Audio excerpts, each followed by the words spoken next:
Let's talk about Yes, JOCKEY. let's do it. Okay, I'll just start, and we'll tag team a little bit. We were both noticing how we just had not seen this fatherhood story before, and how refreshing and absolutely beautiful it is. And I was trying to think, maybe I was thinking of Paper Moon, or stories where you kind of have a hunch that somebody is the parent or the father. But I love the fantasy of kind of musing about who your your parent could be, your father could be, even if it's not actually true. So I don't know. I just wondered if you would talk a little bit about that story and theme. Yeah. It's something that kind of developed organically, and Greg, I'll leave space for you to talk about the last part of it, but because it's really beautiful. But the aspect of it that really struck us and struck me from growing up in that world of horse racing is that it's a very circus-like world that they live in. And they're always going from track to track, and people will have these really intense bonds and create a family, and then they'll all go to a different track, and then they'll see each other 3 years later. And it's just this really interesting world where people really create their own families and create their own little family in this universe. And that was something that we had kind of struck on from the beginning. And then when we hit the story beat of Gabriel saying, "I'm your father, I'm your son, you're my father," it almost feels a little too unnatural and cheesy, right? And so the way we worked around it was like, well, maybe he's not, and so pull it back a little bit. But then it brought up this deeper theme with Greg's life as well.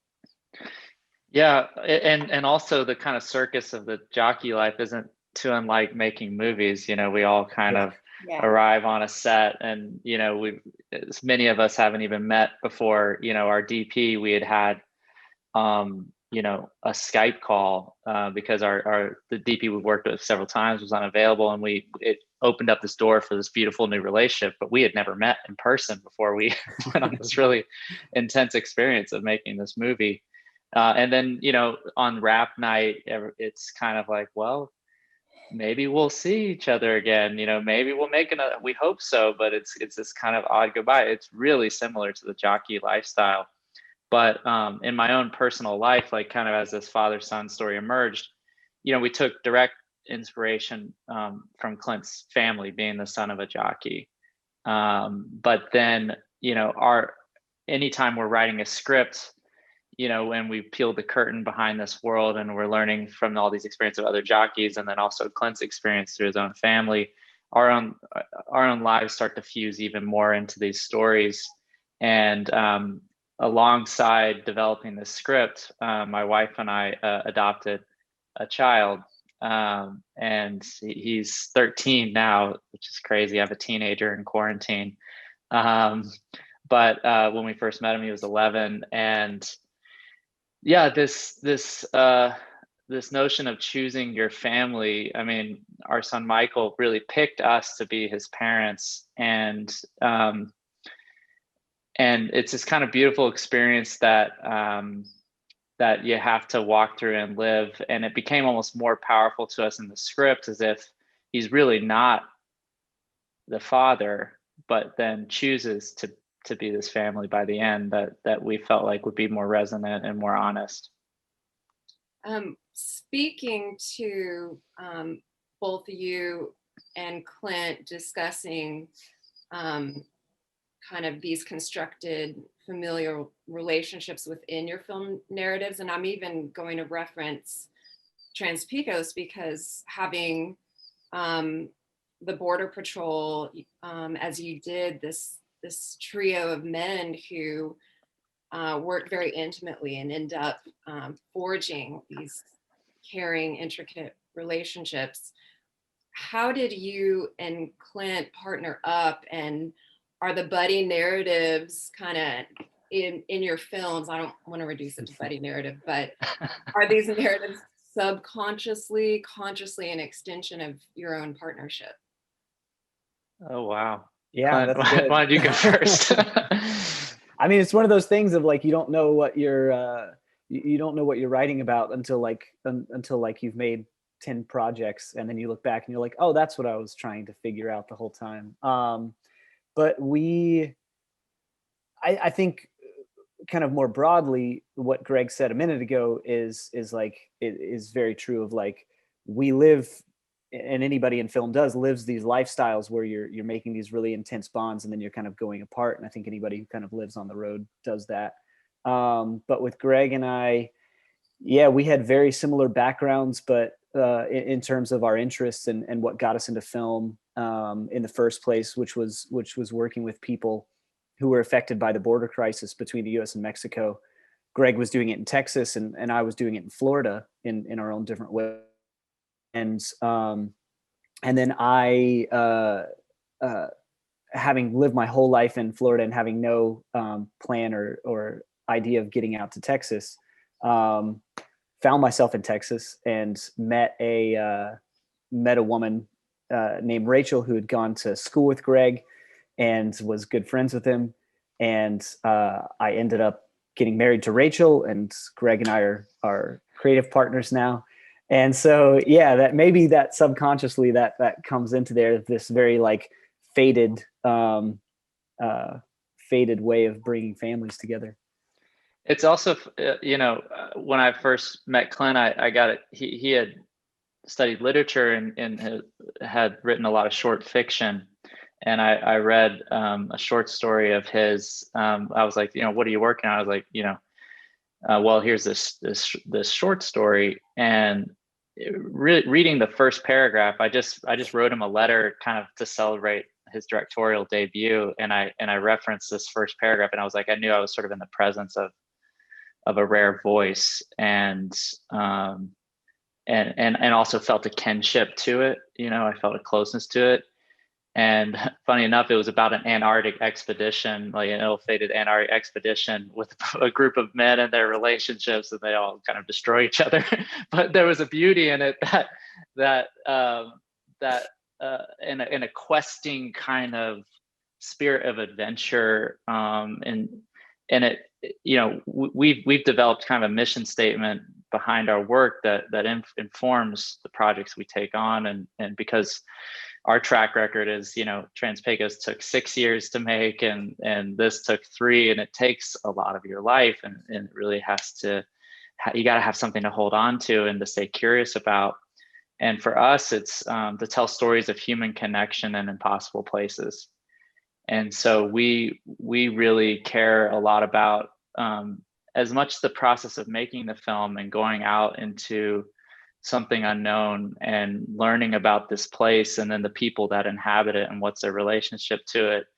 And that curiosity drives so much of our storytelling. The way we say it also is that we tell stories from the dirt up, and inevitably we start to fuse to certain characters within it. And I think our relationship and kind of works itself out of like, in this film, who's a little bit more like Jackson, who's a little bit more like Gabriel, and it becomes its own therapy in writing and making movies together. That's a perfect segue into what I wanted to ask about, which was the realism in the film that you achieved with the locations and with the casting, and maybe the lead roles aside, but the other roles, which I assume are real jockeys, non-actors.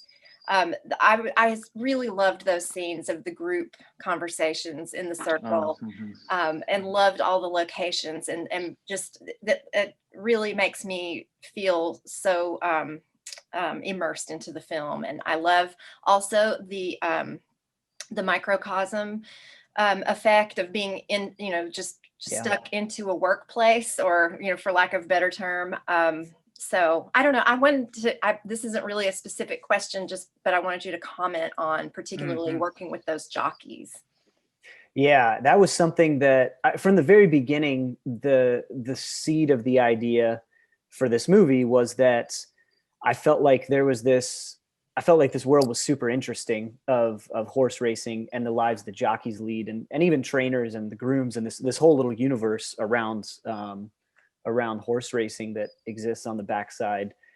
And I didn't feel like it had ever really been done well in movies. There's one with Walter Matthau from the 70s that's pretty close. But of recently, everything gets it all becomes about the race and less about the lifestyle. And so that was the idea from the beginning, is like, how can we put this on screen, and tell a story in this world, and show people what it's actually like, because it is so fascinating. And that's really hard to figure out, because you can lean too far into the documentary side, where then why aren't you making a documentary? Or you can lean too far into the side of telling a story, and then you're kind of pulling it out of the reality of the situation.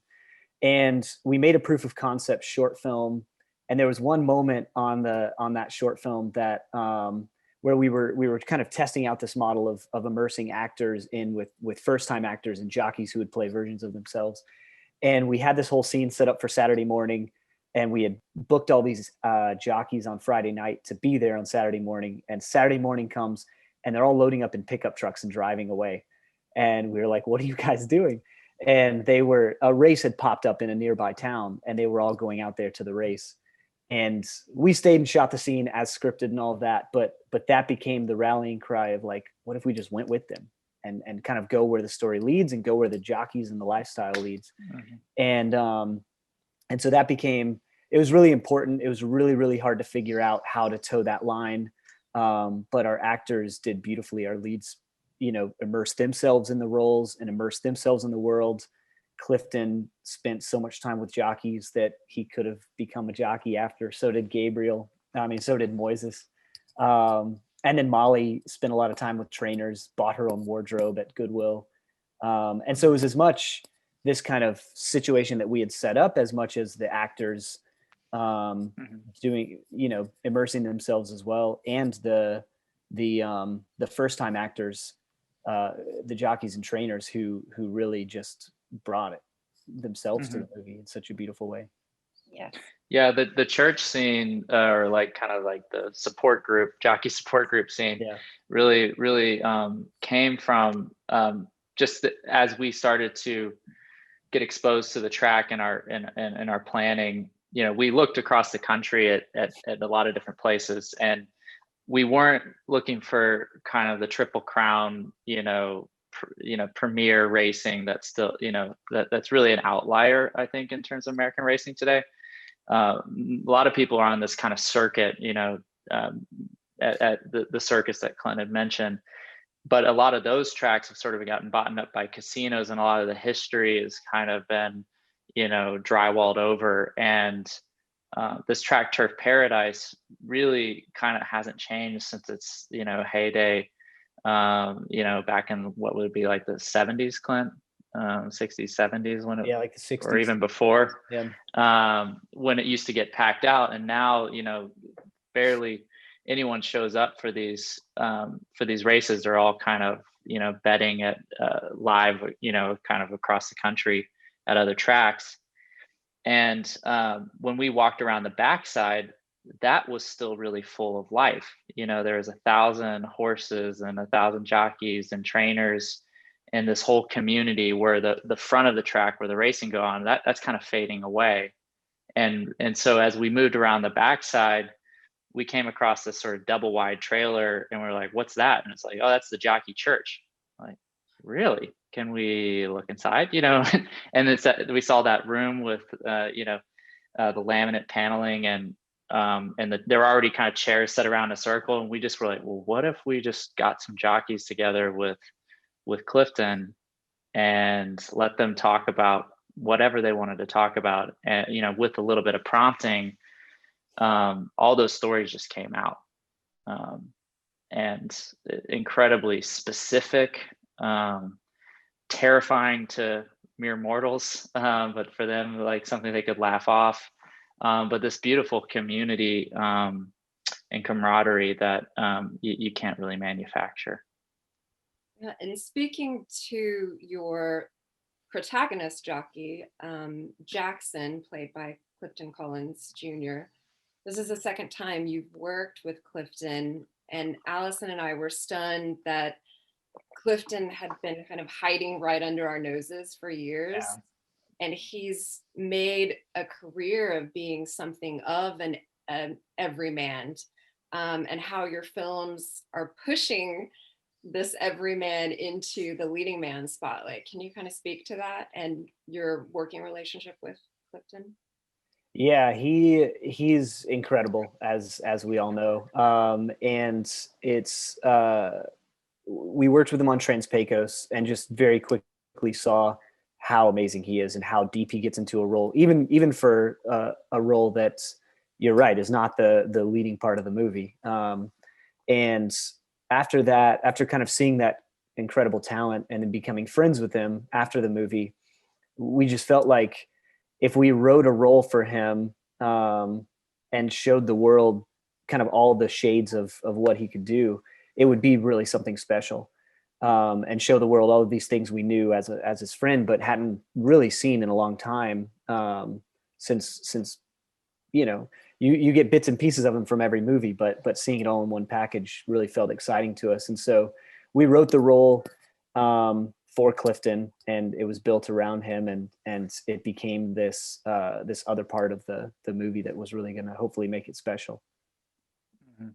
Yeah, I remember flying out to LA for the first time to meet him on Trans Pecos, and I on the way there I watched Capote, and that's was a role where you felt the enormous range. He can play tough, he can play violence, he can do all that stuff, but it's kind of it can be narrowing to his. He has a depth of soul and a kindness and a warmth that we knew as his friend that we wanted to create more exposure for. And also just when I first met him at this diner for breakfast, he walked in with the script, and I thought I was going to have to sell, getting him on, to actually take the job. And he came in, and the script had all the coffee stains all over it and dog ears, and he had covered every margin and notes. And I texted Clint, I was like, okay, he's totally in. But once we were shooting Trans Pecos, like every night we kind of got into this rhythm, where we'd go to his hotel room the night before we'd shoot the day scenes. All the rest of the cast would come, and you walk in his room, and all the walls were covered in Post-it notes and scraps of paper all over. He'd written poems about his character. He'd written it, his own interior monologues, and that's one thing that we sort of started to clue into as well, is just how much interior work he does for his roles, and how much he builds that we would normally never get access to if we hadn't done that work the night before every scene we shot. And that's something we carried into Jockey. It really became a way to sharpen the script and discover new things. I mean, we wrote so much new material just by what we were all discovering together by gathering at his room every night. That's amazing. And also I appreciate something unique that Moises and Molly brought to the film, and in their own ways.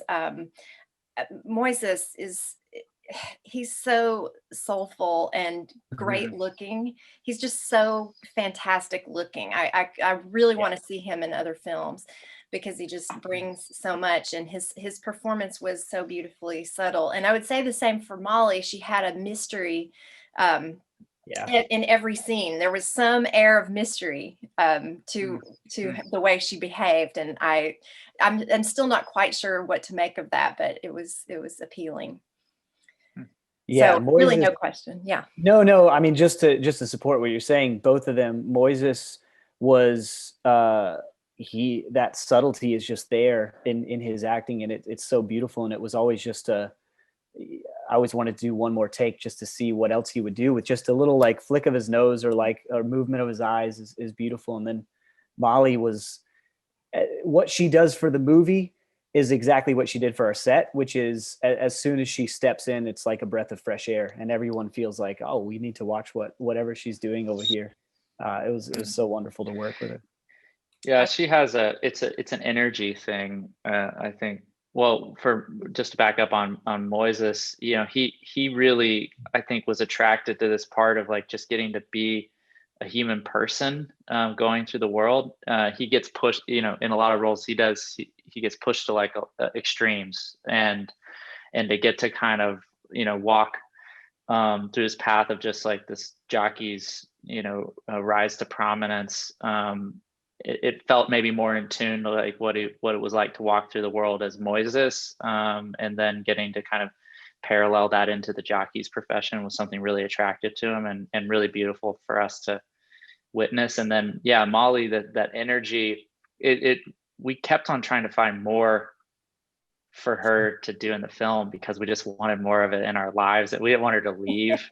Yeah, we came across this weird bar where it's a rodeo bar. It's in the film where you can pay $40 and ride a bull. And it was another one of those things where we're like, this has got to be in the film. Okay, can this be like a real signature kind of Molly moment? And that monologue that she gives really was something that she discovered just by getting to live this world of a trainer's life, and kind of what she was yearning for as a human and as a character. We gave her the space to say, and it really kind of became an important like apex for the story that we didn't have going into making the film, but once we shot it, really became so valuable of just to see them all truly as a family for one night, and all the possibility and potential before it kind of starts to crash. That's wow. I'm so glad that you mentioned that. I'm really glad we talked about their contributions. And I just noticed we've gone over time a little bit, so I think we should wrap it up there. And I think that's a really nice way to close. And so thank you to all of you. And we're so excited to show your film. Really can't wait to get the feedback from our audience. We're going to have a closing night Q&A, just where we discuss all the films that we saw. So I look forward to hearing our audience comments. This one. Thank you all again. It's a pleasure to play the movie in Nashville, and we're so excited for everyone to see it.